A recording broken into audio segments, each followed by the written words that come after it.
And here we go. Welcome to the Great Work Insights Podcast by the O.C. Tanner Institute, the show that features the people, the professionals, the thought leaders, and the coolest companies. And now your host, the man navigating the discussion about the culture, the organized chaos, and the best practices that compel great work, Todd Nordstrom. Let me start today's show by posing a challenge to you, the listener. In the next few seconds, I'm going to ask you to define a very simple word that we're all very familiar with. When I ask you to define the word, I'll give you a few seconds of silence to either say the definition out loud to yourself or just try to figure it out. Okay? Are you ready? Define the word values. It's a little tougher than you thought, right?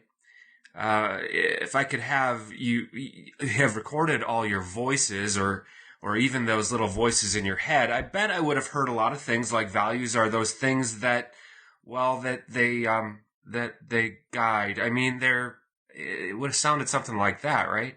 And there lies a big problem. We don't really know how to necessarily define values. Our guest today can not only provide a clear definition of values, but through decades of study and experience, she believes that if we can't even define the word values, there's no possible way to define the values that build cultures, companies, and communities. As the founder of a company called People Inc., Ann Rhoades provides the inspiration and strategic direction for creating values-centric cultures for clients all around the world. An experienced human resources expert, she is known for creating corporate cultures based on values, customer service excellence, and employee engagement. Prior to founding People Inc., Ann served as Chief People Officer of Southwest Airlines, Promise Hotel Company, Doubletree Hotel, Homewood Suites, Embassy Suites, and Hampton Inn brands, and JetBlue Airways. Ann, welcome to the show. Great to be here. Thank you for having me, Todd. And you and I have known each other for a good number of years. We actually share the same birthday, which happened not too long ago, so I know I'm late in saying it, but happy birthday to you. I want to start today's conversation with a question. Values in business is a highly discussed topic, but yet rarely understood. The word gets thrown around quite often. Why is it so difficult for so many people to wrap their arms or brains around it? I think that it's probably they don't have a clear definition of it, where those companies that really live the values model, they understand that it not only helps them make decisions, but it's really part of the DNA of the organization, which is a critical part about values-driven organizations. Explain the DNA. What does that mean? Well, for instance, when you go to make a decision, you use your values to help you determine the outcomes. So an example would be that we were looking at whether or not we should charge for Wi-Fi at JetBlue. And I serve on the board, as you know. And it's interesting because we decided that that would not fit our value of bringing humanity back to air travel, which is make decisions around that is our value is caring. We have passion as a value. We have fun as a value. We have safety and integrity. And so one of the things that we look at when we make those kinds of decisions are those values and say, would this make sense given our values and given our principles? And our purpose is really to bring humanity back to air travel. So you can imagine making that decision was easy. We decided not to charge for basic Wi-Fi. That is interesting. If you're clear, then every decision becomes easy. So you've consulted with so many major brands and you sit on the board of so many organizations, so many that we don't even have time to mention them. When most companies call you, do most of them know what their values are, or is it just messy definitions? Well, it's very interesting. Every organization has values. It's whether or not they've been defined. Okay. They know, people in the organization know what the values are by watching the leaders and their behaviors. My observation has been that the best organizations have defined values and defined behaviors behind each of those values, so everyone knows what the expectation is. And that's how you really create these high-performance models are about values, behaviors, which ultimately determine the culture, which to me can be a deciding factor in performance. So the plaques on the wall that say mission, vision, values, are those often, do you find that they're often, the values aren't, they're not real? I mean, they have words up there, but they're not actually what the company is or what they believe in? Right. right. The words on the wall don't mean anything unless they're behaving in a way that emulates those values. And one of the problems we have with the old mission and vision statements is they're so long, no one really knows what it means in terms of their behavior. And that's what we all need to know in an organization. How should we behave that is consistent with the purpose and the values of the organization? Okay, so you meet with the heads of organizations to talk about and define or refine their values. Let's just say for a second that you and the executive team nail down the values. They're everything that the company stands for, and they're perfectly defined. A lot of listeners to this show, maybe the HR team or they may be managers, they're probably curious about the big looming question: how do you get an entire organization on the same page when it comes to those values? What you do is you have them help you develop those values. Many times CEOs make the decision that the values should be their values, when in fact what they should do is get a number of people in the room that represent each of the areas, the senior management team plus line players and players from different levels in the organization, and some with longer seniority, some with shorter, and sit in a room and define what the model is today, where you want to go, and what values will help you get there. It may be that you're an older organization, you have some great values, and you've been living them, and that just is reinforced by the conversation. But most of the time, people have not defined the minimum behaviors behind each of the values, and that's a great exercise.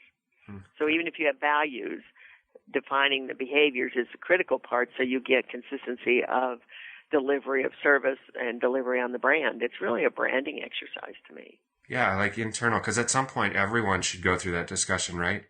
Oh, absolutely. Even if you have them, it's good periodically to check and make sure they still drive the organization to the right place today. Well, let me backpedal a bit. I was just poking around on your company's website, peopleinc.com, and I noticed your title. It's PRES, which stands for Person Responsible for Extraordinary Service. And there's a lot of HR-focused people listening right now. Service and human resources aren't typically the same. They're not typically in the same department in most companies. Can you explain your title? Right. I believe that HR is a service that we give to everyone in the organization, that everyone is our customer if we run the HR side, or if we're a part of the team that runs an HR side. Mm-hmm. And it is all about understanding who the customer is. When we understand who the customer is, we typically get to a different outcome. It's not about looking on page 26 to see how we should treat someone. It's listen to the issue, figure a way to get to yes for them, and then respond in a way that supports the operation. Interesting. Let's talk about your book, Built on Values. If a listener were to read your book, what would they learn? What would they walk away with? It's a prescriptive on how to build a values-based organization. In addition to that, we have a software available that also supports that, a software solution.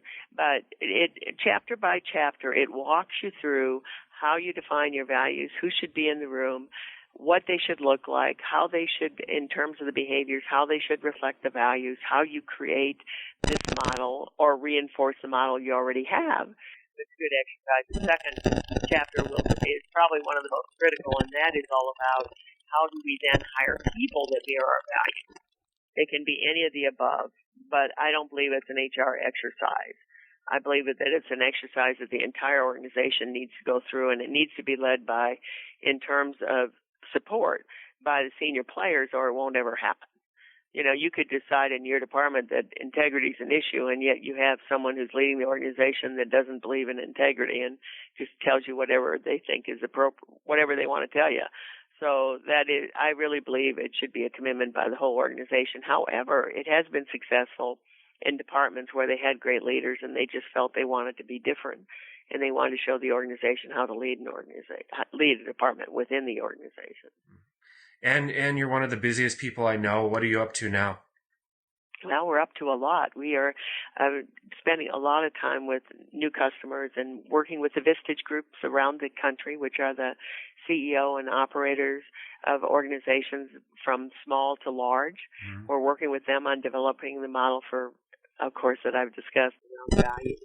Many of them understand not only the need for values, and some have done it, but they haven't typically defined the behaviors. So we're working with a number of them, with University of North Texas and some other really, really good organizations that are all about building a values-based organization because they've either heard that from fellow players in organizations that it's been very effective, or they have heard that they want to make a statement and talk about their values to their people.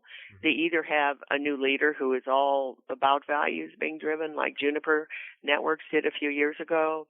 And I just really love the fact that we finally have a software solution available to people, too. And then we're all working with a lot of not-for-profits. That's kind of our avocation now, too. So we're having a great time. Good. Well, thank you so much for. It's always great to talk to you, and thank you so much for joining us. If listeners want to find out more about People Inc., or they want to find more about you or your book, what's the best place to go? So the book is available at Amazon or CEO Read and at Barnes & Noble. It's through Barnes & Noble. It's also, you also can go online to People Inc. with a K, PeopleLeink.com. Mm-hmm. If you would like to see the software solution, it's peoplepro.com. Thank you so much, and have a great day. Thank you. Bye-bye. What did you think of today's show? The conversation continues on www.octanner.com. Be sure to leave us a comment. Also, remember to rate, review, and subscribe to all our podcasts on iTunes. Now get out there and build something beautiful. It's your turn now.